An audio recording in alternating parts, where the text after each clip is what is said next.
Assalamualaikum warahmatullahi wabarakatuh. Kami dari kelompok 4, kami akan melakukan uji coba melihat korosi pada paku. Nama saya Fatin Raini. Nama saya Aryan Saputra. Nama saya Satria Kasa. Nama saya Salwa Resta Zahra. Nama saya Dapal Gifari. Nama saya Muhammad Indonesia.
hasil pengamatan nomor 3, paku besi yang paling cepat berkarat adalah pada gelas yang berisikan air mentah dan air matang. Paku besi yang paling lambat berkarat adalah pada gelas yang berisikan larutan cuka. Lalu paku besi yang tidak berkarat adalah pada gelas yang berisikan udara dan minyak goreng. Berdasarkan data hasil pengamatan hari ke-7, penjelasannya paku besi yang paling banyak karat adalah pada gelas air mentah. B. Paku besi paling sedikit karat adalah pada gelas larutan garam dan deterjen. C. Paku besi yang tidak berkarat adalah pada gelas udara dan minyak goreng. Kesimpulan berdasarkan pertanyaan tersebut adalah paku yang mengalami perkaratan setelah didiamkan selama 1 minggu maka terjadi korosi. Paku yang mengalami korosi adalah paku yang dimasukkan ke dalam gelas plastik kosong, air biasa, air matang, air garam, air cuka, air deterjen, dan paku yang dimasukkan ke dalam minyak. Sedangkan paku yang tidak mengalami perkaratan setelah didiamkan selama 1 minggu maka tidak terjadi korosi. Paku yang tidak mengalami korosi adalah paku yang dimasukkan ke dalam gelas plastik kosong dan paku yang dimasukkan ke dalam minyak. Faktor-faktor yang mempengaruhi korosi adalah oksigen, air dan kelembaban udara, serta zat elektrolit. Saran, 1. Buatlah gagasan untuk mencegah terjadinya korosi pada besi. Cara-cara pencegahan korosi besi diantaranya 1. Menjaga kelembapan. Salah satu penyebab terjadinya korosi adalah karena kelembapan udara lembab yang banyak mengandung uap air akan mempercepat berlangsungnya proses korosi. 2. Lumuri dengan oli. Oli dapat membantu mencegah timbulnya korosi pada besi. 3. Berikan lapisan plastik. Melapisi barang yang terbuat dari besi dengan menggunakan lapisan plastik merupakan salah satu cara mencegah korosi pada besi yang patut dicoba. 4. Lapisi dengan lapisan krom. Lapisan krom adalah suatu lapisan kimia yang mampu mencegah timbulnya kontak langsung antara logam termasuk besi dengan oksigen maupun air. 5. Galvanisasi merupakan teknik melapisi logam seperti besi dengan seng. 6. Lapisi dengan cat. Tak hanya untuk memperindah ruang dan bangunan, cat juga rupanya dapat bertindak sebagai upaya mencegah karat pada besi. 7. Tin plating. Tin plating dapat digunakan sebagai cara mencegah karat pada besi melalui proses yang disebut elektrolisis.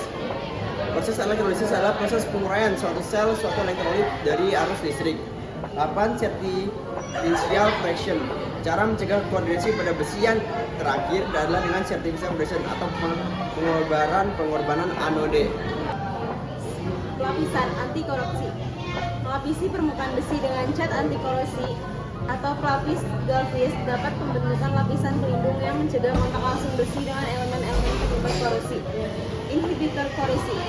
Menggunakan inhibitor korosi baik dalam bentuk cairan atau padat dapat menghambat reaksi korosi pada permukaan besi. Inhibitor ini bekerja dengan mengubah sifat kimia lingkungan sekitar besi. Yang ketiga, penggunaan bahan tahan korosi. Memilih bahan korosi yang sudah tahan terhadap korosi seperti stainless steel atau besi tahan karat dapat mengurangi resiko korosi.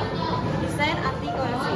Rancang struktur atau produk dan meminimalkan area terbuka yang rentan terhadap korosi dan menghindari desain yang memungkinkan air atau zat korosi menumpuk. Yang kelima, perawatan rutin. Melakukan perawatan rutin seperti membersihkan mengganti pelapis yang aus dan memantau kondisi besi secara berkala dapat mencegah korosi lebih berlanjut. Yang keenam, kontrol lingkungan. Mengendalikan faktor lingkungan seperti kelembapan suhu dan tingkat keasaman dapat membantu mengurangi resiko korosi pada besi. Yang terakhir, edukasi dan kesadaran. Memberikan edukasi kepada pengguna atau pemilik tentang cara merawat besi dengan benar dapat meningkatkan kesadaran untuk mencegah dan mengatasi korosi. Terima kasih.